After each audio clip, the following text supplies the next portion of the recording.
Do you have a problem with your plants drying out or weeds taking them over? I've had several gardens, and I know if you don't stay up on the watering and the weeding, by midsummer the weeds will take over your garden and your plants will dwindle down and be dried out because of lack of water. One way to stop that, an easy, lazy way to get away from watering so much and weeding, is adding mulch.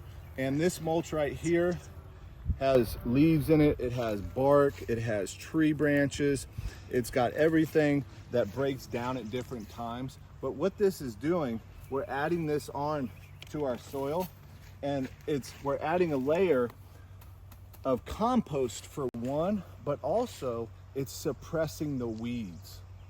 And when it suppresses the weeds, that means less time and effort that you're picking weeds and more time that you're picking fruit. Also, when you put this mulch on top of your plants, on top of your soil, it's conserving water.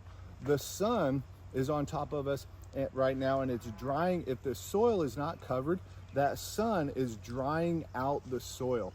Also, the wind and the air will dry out the soil also. So by adding ground cover, you're conserving the moisture in the soil.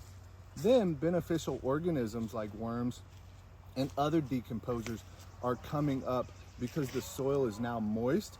They can come up to the top of the soil and really work that, and then start breaking down this mulch, which will add nutrients to your soil.